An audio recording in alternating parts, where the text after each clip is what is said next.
Eventually, during your adventure through the Mojave, you will either get sent to Vault 22 or stumble upon it. This vault is flush with greenery rarely seen in the wasteland, which is always a red flag.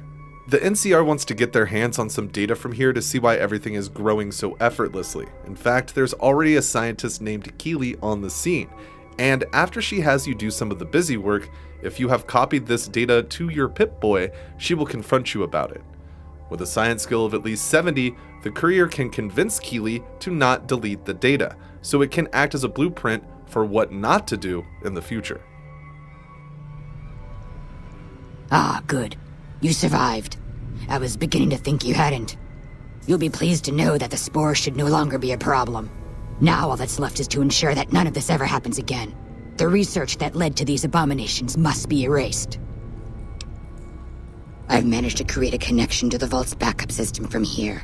I just have to remotely delete all the files, and we're done here. No, it shouldn't take all that long.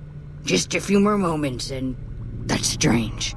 The system says that the files were accessed recently and copied to an external source. You wouldn't happen to know anything about that, would you? Yes, that sounds like something he'd do. Well, there's nothing for it then. Those files need to be erased. Hold out your arm and I'll have it done in a flash. How do you figure that? I suppose the data here could serve as a warning to other scientists. Tell them what paths of research not to follow. All right. You convinced me. Take the files back to that buffoon. You make a good point. But I still honestly hope you know what you're doing.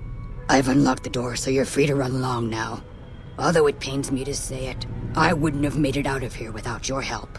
If you're heading back toward McCarran, tell Dr. Williams that she has my thanks as well.